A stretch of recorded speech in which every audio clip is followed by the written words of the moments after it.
Have you ever hit a huge goal? You get the promotion, you land the big client, you get that title you wanted, only to feel like you're just waiting? Waiting for someone to figure out you don't actually belong there? You know, that quiet, deep anxiety that you're an imposter, and any minute now the real pros are going to expose you. Well, if that sounds familiar, you are not alone. And that feeling, it's not a character flaw. It's a neurological delay.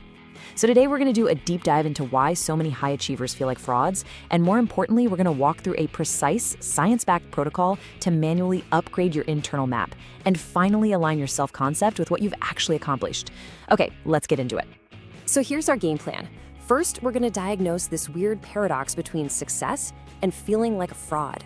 Then we'll get real about the high cost of this identity lag.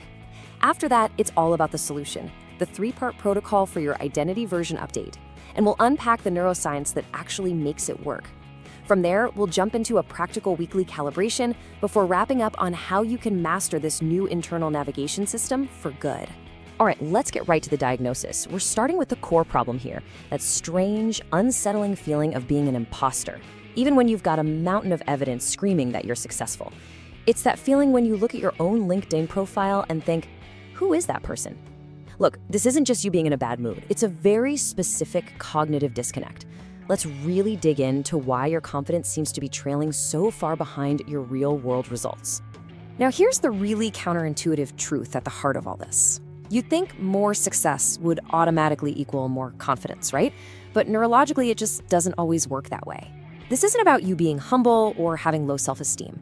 This is a neurological feature, not a bug in your character. Your brain isn't trying to sabotage you. It's actually trying to protect you by clinging to a past that's familiar, even if that past is one where you were less capable, less successful, and frankly, less powerful. I want you to think of your brain as a conservative mapmaker.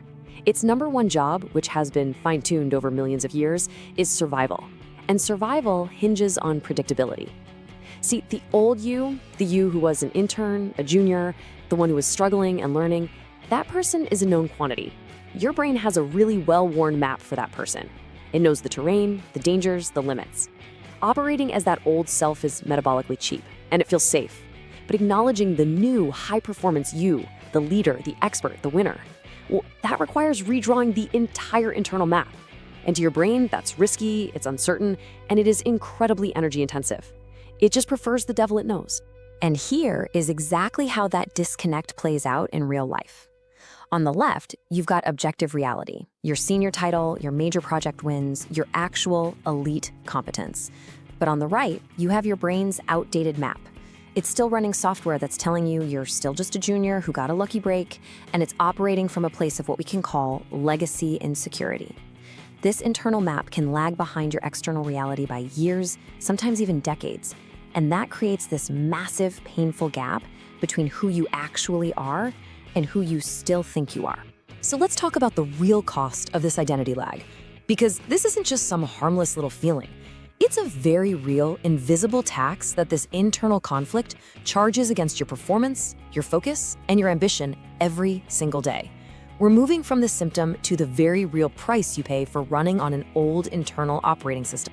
The technical term for this is identity lag. It's a state of cognitive dissonance, which is just a fancy way of saying there's constant mental friction. You've climbed the mountain, you're sitting at the table with the other leaders, but your internal self-image is still stuck way back at base camp, just looking up. This mismatch isn't just a feeling, it creates a constant low-level stress that actively leaches your executive function, your creativity, and your ability to be fully present and decisive. We can actually call this the imposter tax. So what does it cost you? Well, it's that nagging feeling of waiting for the other shoe to drop. It's that irrational urge to play it safe, to pass on the big projects, to avoid the risky, game-changing move right when you should be going all in. It's subconsciously scanning the room for permission from superiors you don't even have anymore. And it's that reflex to tell people your latest win was just luck. The bottom line is, this tax is a massive drain on the very things you need most to stay at the top: your focus, your energy, and your authority. Let me put it another way. Your skills, your experience, your track record, that's your high-performance software. You've spent years upgrading it. But your self-concept, that's the operating system. And for so many of us, it's like 10 versions out of date. It's slow, it's buggy, and it simply cannot support the advanced applications you're now trying to run. This internal mismatch is fundamentally unsustainable for long-term peak performance. Eventually, the whole system is going to crash. Okay, so that's the diagnosis. Now for the prescription. We're shifting from just understanding the problem to the actionable framework that's going to solve it. This isn't about positive thinking or just reciting affirmations in the mirror. This is the engineering manual for how you manually force the version update for your own identity. This is how you hardwire your success into your very sense of self. The Self-Concept Calibration protocol has 3 distinct, reinforcing layers. First, there's the Evidence Audit, where we gather the cold, hard data. Second, the Identity-First Anchor, where we literally rewrite your internal language. And third, Behavioral Embodiment, where we provide undeniable proof through action. Together, these steps create this powerful feedback loop that finally syncs your internal map with the person you have actually become. So step 1 is to stop arguing with your feelings and start looking at the facts. The Evidence Audit is a deliberate, systematic data dump of your accomplishments. You need to treat your life like a scientist treats an experiment, just gathering empirical evidence. The goal here is to collect so much objective, undeniable proof of your competence that the logical part of your brain, your prefrontal cortex, is forced to override the fear-based impulses coming from your amygdala. You are systematically dragging your successes out of the luck folder and dropping them squarely into the skill folder. Next up, we upgrade your language. This is the Identity-First Anchor. You have to consciously switch your internal monologue from verbs, which just describe temporary actions, to nouns, which describe a state of being. You stop thinking, I'm trying to lead this project, and you start thinking, I am a leader. Now, this isn't just semantics. This provides your brain with a new master rule. It is a fundamental shift in how you process the world, from someone who is attempting something to someone who is something. You're creating a brand new default setting for your identity. And finally, we have the most critical step of all, behavioral embodiment. This is where the whole protocol gets real. You have to start taking identity-proof actions. These are actions that the old version of you would have been too afraid, too insecure, or just too hesitant to even attempt. Now, this isn't faking it till you make it. That implies you're being deceptive. This is acting as you are, generating real, observable proof for your own brain to see. When you speak up first in the meeting, or delegate that critical task you used to hoard, or make a bold decision without asking for permission, you are sending an undeniable signal to your brain that the old map is obsolete. So why is this protocol so darn effective? Let's get into the neurobiological principles that actually make it work. Because understanding the science behind this is what builds that deep, lasting belief in the process. It's what turns this from just a nice idea you might try into a non-negotiable practice for managing your own psychology at an elite level. The entire framework is built on this cornerstone of psychology called self-perception theory. And here is the absolute crucial point. Your brain figures out who you are by watching what you do. It doesn't really listen to your affirmations or your positive thoughts nearly as much as it observes your actions. Your behavior is the primary data source for your identity. You can tell yourself you're a leader all day long, but your brain won't believe it until it sees you lead. What this really means is that identity change is not some passive process of waiting around to feel confident. It is an active process of self-creation through observation. Every single time you take an identity-proof action, you are giving your brain a new, high-quality piece of evidence to observe. You are, in effect, building your new identity one action, one decision, one moment of courage at a time. You are literally observing yourself into existence. This is the causal chain in its simplest form. You take the action first, especially when you don't feel ready. Your brain observes that action like an impartial spectator, and that observation forces an identity update. The feeling of confidence doesn't come before the action, it is a result of the action. This is the mechanism. It's simple, it's direct, and it's how you finally take control of this whole process. So what's actually happening up there in your head?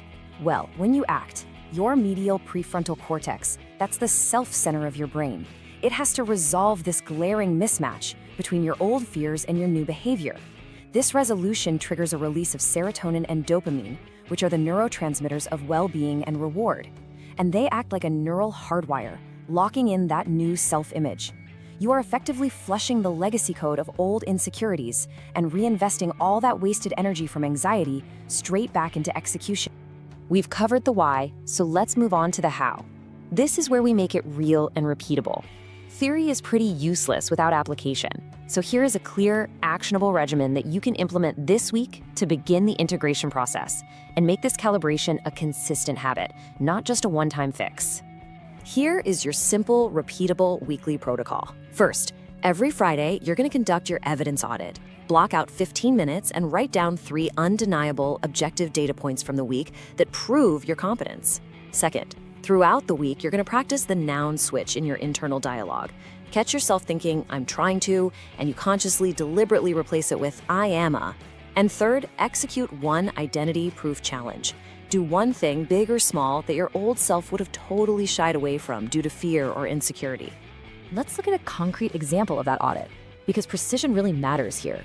You don't just write, I felt good about the Acme call. That's a feeling, and feelings are fickle. You write, signed the Acme contract. The data point is objective, it's irrefutable, then you translate it. This proves I'm a skilled negotiator who closes deals. Same thing for delegation.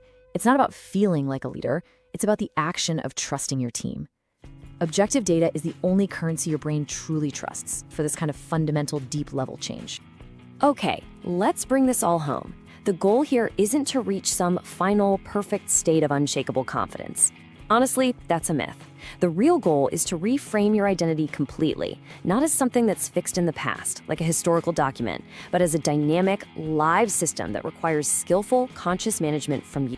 So the most important point is this. Your identity isn't a fixed history book, it's a live GPS, and it's constantly updating based on the evidence you choose to feed it. You have to choose to prioritize the data of your present wins over the feelings of your past failures. And always remember, confidence is not a prerequisite for action. It is the reward that shows up after you've done the hard work. True productivity isn't about doing more. It's about closing the gap between who you are and who you think you are. That alignment is where effortless performance really comes from. Look, your brain will always defend the familiar you. That is its job. Your job is to make the new you more familiar. Don't try to convince it with thoughts. That's not the language it speaks. You have to provide it with so much objective, undeniable data that the person you've become is the only logical conclusion it can draw. Your job is not to feel confident. Your job is to take action. Your job is to prove it until the belief follows the proof.